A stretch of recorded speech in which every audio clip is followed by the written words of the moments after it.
Hi, bro. My bang is not banging. Like, come on.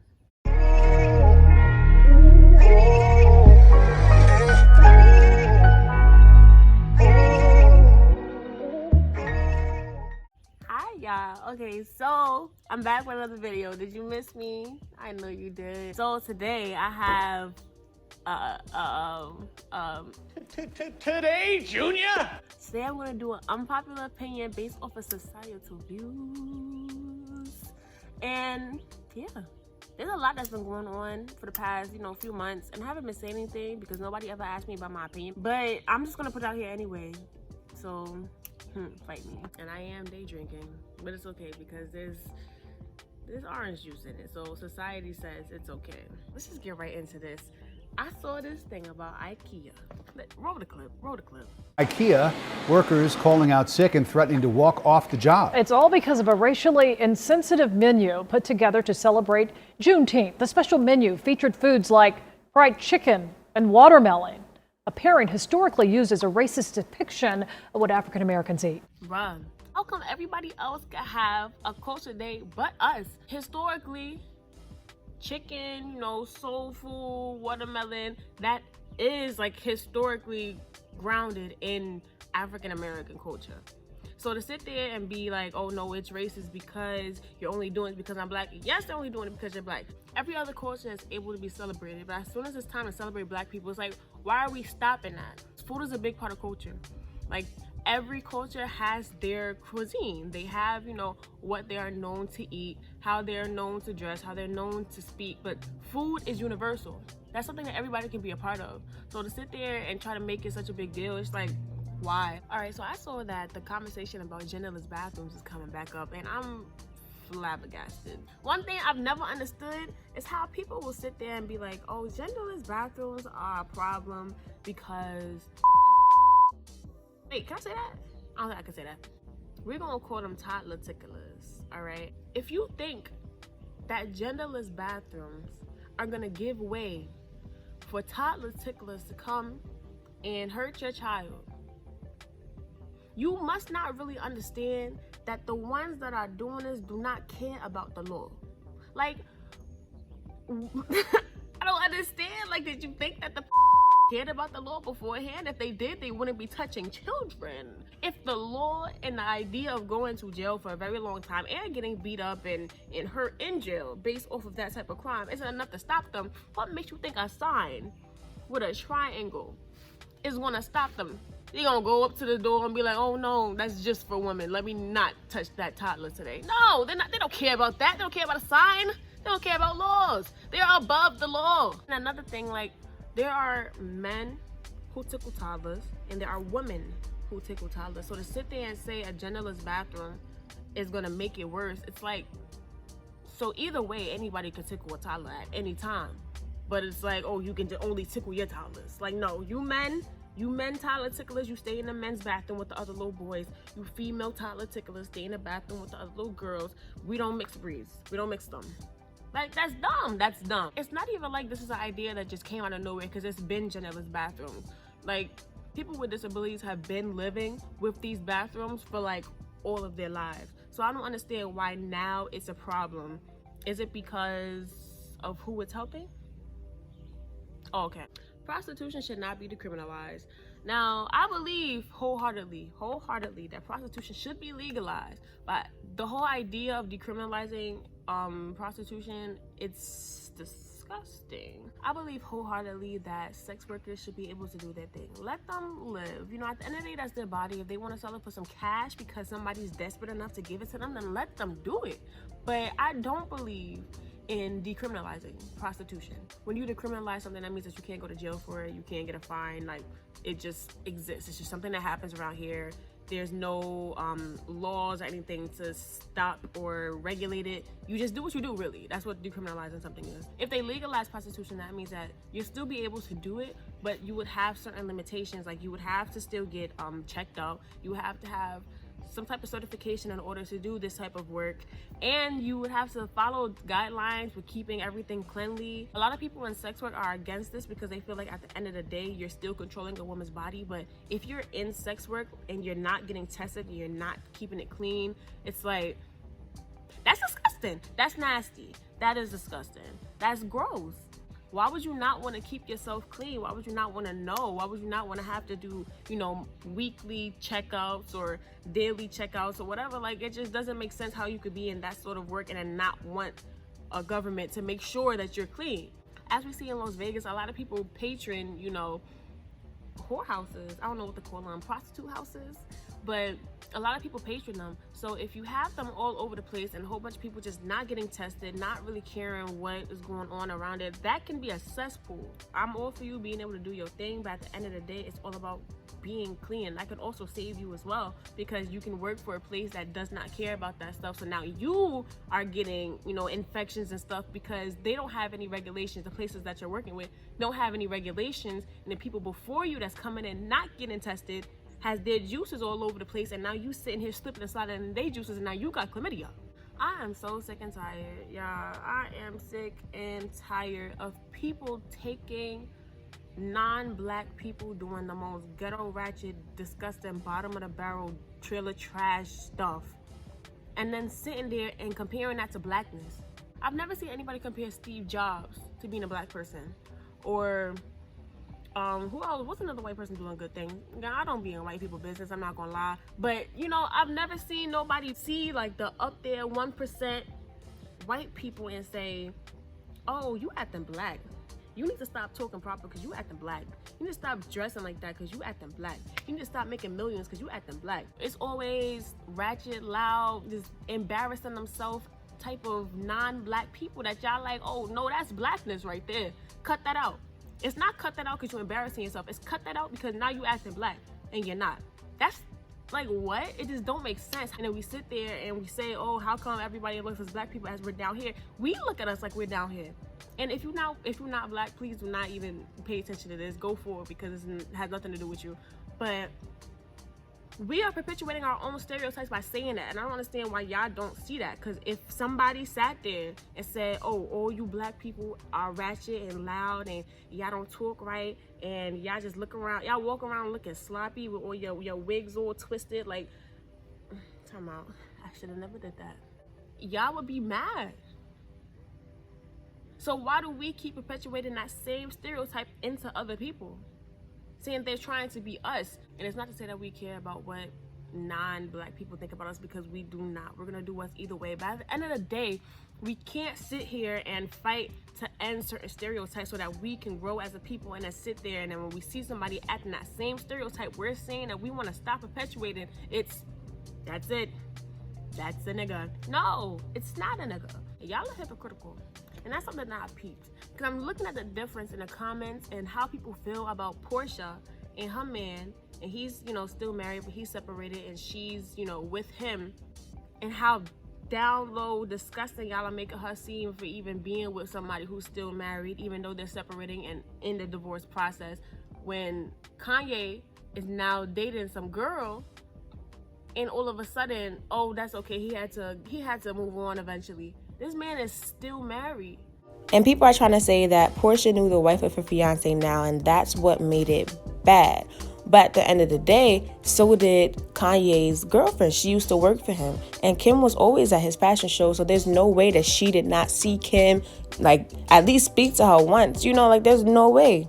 Both men in the situation are still married, but the one that's in the limelight is just different. The woman's in the limelight with Porsha, and with Kanye, it's the man that's really in the limelight more than Kim. Let's be real. They're both in the same situation, so there's no reason for anybody to look at either or as if one is better than the other, because they're both wrong. They're both wrong. But stop sitting here and holding black women at a higher pedestal than you hold men. Not even just black women, because if Kim would have been seen out dating at the same time as Kanye is out here expressing that he got a girlfriend, the way y'all would have went down on her. So it's like, why is it okay for men to do something that a woman is not? Y'all are showing yourselves, and it's not cute. I don't like what I'm seeing. The bar for men is so low that y'all just don't even hold men accountable for the things that they do anymore. Y'all don't even care because y'all expect this type of buffoonery. think I get it. There has been talk a few months ago about how losing weight was fatphobic. And at first I'm like, all right, that's like y'all are doing the absolute most. What are you talking about? It's fatphobic. You don't hate fat people just because you want to look a certain way, you know? But I think I understand what they're talking about. You may not hate fat people, but at the end of the day, you hate the idea of you being fat. So you're losing weight specifically so you don't look a certain way just because society says that being fat is wrong. It makes sense why y'all would be mad that people are pushing it. But at the end of the day, if somebody wants to post it before and after, I don't think that that is a reason to get mad. That's really not my conversation to be had, so I can't really tell them how to feel about that. But at first I was like, nah, what the fuck, what are y'all talking about? But now I understand. Yo, society really is messed up. All right, what's next? If you are for the Confederation, you are racist and you're anti-American. Nothing else to talk about. So y'all ever seen like the Hoteps and they were like, we were kings and queens. And it make you feel good, right? But it be making me laugh because I'm like, dang, wasn't no peasants? Nobody was a peasant. Everybody was kings and queens. Who are we ruling over? The family household. In that case, we still kings and queens now. Some of y'all not, but hey, being black is beautiful. Stop sitting here and telling yourself that you have to be beautiful and you have to love yourself simply because of lineage that you don't even know about. You don't know if you was kings and queens. You don't even know if your society had a king and queen. What if they was a democracy? You don't know. But stop using that as an excuse to love yourself. Love yourself either way. You are black, you are beautiful, you are it's young girl and young man. And that's not to say that nobody else is beautiful, but child, have you seen us? Okay. That's silly though. But if that's what you need to love yourself, then fine, girl. Because listen, peasant or not, I was gonna be the finest peasant in the peasant block. Okay. Oh, it's hot out here. I'm like sweating on my nose. I always sweat around here. So if you see me like scratching and doing my nose, mind your business. I feel like boys should be in charge of birth control. Argue with your mother. Y'all sit there and say that boys are not responsible enough to be responsible for birth control, but it's like, bro, the only reason why women are responsible is because they raised us to be responsible. We're not born responsible. It's not like, oh, this is my chromosomes, I'm responsible now. No, we are given responsibility from a child, especially if you're the oldest woman in the house. You were literally bred as a woman. You are bred to be responsible for yourself and others.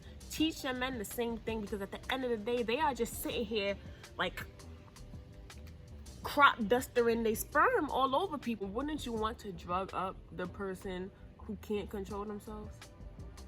If men are the problem when it comes to having all these babies and all this, you know, paternal issues, then shouldn't they be the ones drugged up? Shouldn't they have penis IUDs? Apparently, Plan B is abortion. I'd like to just take a minute to remind everyone that words matter and their meanings need to be exactly clear. Contraception stops a woman from becoming pregnant. The Plan B pill kills a baby in the womb once a woman is already pregnant. You see, Equal Access to Contraception for Veterans Act is not contraception. It's providing, with taxpayer dollars, the ability for women to have an abortion. The government should not be paying for abortion. The Plan B pill is abortion. Let's talk about how y'all just be electing anybody to be your representative. Now, how can you abort something that doesn't exist? How can you abort something in its first day? It hasn't even made it to the egg yet. For a society that talks about population control, y'all are doing everything you can to just get everybody pregnant. They don't care what happens after the fact. It's the pregnancy they like. I think they have a pregnancy fetish. You know how some people they like to watch videos or have sex with pregnant women because they're seen as, oh, glowy and sexy and da-da-da. I think that the Republicans got that. They just want to see all these sexy pregnant women walking around, have sex with them because, you know, they be cheating on their wives, and now they don't have to buy Plan B. They don't have to buy abortions because they can't get pregnant twice. I'm here. I got you. I see you, representative, and I see you, senator, but you're not smart. You can't get past me. Child, if it's one thing that non-black women are gonna have, it's the audacity It's the audacity. I don't know why everybody expects the TikTok community to like care, but they do not, especially non-black TikTok community, let's be real. Now they out here on TikTok claiming to be black Barbies. Like, where does it make sense? How does it make sense? So there's this trend where black women will come together and uplifting each other, talking about I'm a black Barbie, pretty face, everybody, I don't know the rest of it. And they're showing themselves and they're showing appreciation for themselves, love for themselves. Yes, I am a black Barbie. Like, I look good, I'm perfect. Non-black woman started using it. Now, at first, it's like, okay, I understand you just want to be a part of a trend, but this is not just a trend. This is about uplifting. This is about, you know, being comfortable with who you are. This is about representation, something that y'all should know because we've been saying it for years that we need. After saying that, all of a sudden now there's more videos, and it's, you know, not even just white women, because people keep saying it's just white women. I'm seeing a lot of Hispanics. I've been seeing some Asian women up here saying, I'm a black and doing the most. They're only doing this for a reaction. They weren't really, there wasn't that many before people started talking about it. But as soon as people started saying, hey, like, this is for us, can you just let us have our thing? Now all of a sudden everybody wanna, I'm a fucking black Barbie pretty face. No, you are not. You're only doing this so you can get a reaction, so that when people actually say something, be like, bro, what are you doing? You're only doing this for this. Now all of a sudden you get to play the victim. Why go out of your way to be negative? You know, and it's the same people that's talking about woman empowerment, but how come it's only woman empowerment when it comes to women that look like you? It's never woman empowerment for black women. And once we actually have our stuff and try to gatekeep and be like, bro, this is us, like, we're empowering each other right now. Y'all always want to be a part of it, and it's not even in a positive light. You want to be a part of it in the most negative way possible just so you can get attention. This is not about you. It's not about you. I'm sorry, I know that you're used to everything being about you, but this is not about you. Black Barbie. Y'all got Barbie girl. Y'all could do your own trend. I'm a Barbie girl in a Barbie world. Stop saying that y'all miss real bodies and y'all want women to just love themselves, and then still in the same breath push the same narrative that's making these women feel like they have to get BBLs and breast lifts and Botox and all this other stuff. How are you not understanding that it's society's view of a woman's body? That's the reason why they're doing it. It has nothing to do with fathers not loving them. It has nothing to do with mothers not, you know, being good moms and, you know, showing women how to be ladies. It has nothing to do with that. It has everything to do with feeling beautiful. And y'all don't even know what type of body y'all like. It's always just the opposite of whatever body shape that woman has, because you want to be negative. Y'all get mad at Coy Leroy for being too skinny. Y'all said something about Meg Thee Stallion for having, you know, extra weight on her because she got a butt. Why would y'all expect her to be? Of course you won't have a little pudge. Y'all be on Saweetie and Nicki Minaj for not having real bodies, and then be on Lizzo for being too big. Y'all don't even know what y'all want women to look like. Y'all are just going out of your way to make women feel bad about what they have naturally and what they want. What's the root to? Do y'all hate women? You know what it is? Is it a woman-hated thing? I think that's it. I'm trying to think of some other things to say, but I feel like a lot of my views aren't really unpopular because it's common sense. The only people who think that my views are unpopular is Republicans. They're not the best with common sense. But yeah, that's the end. This is Lux Lavish. Hope y'all like, comment, and subscribe. All right, I'll see y'all later. Bye.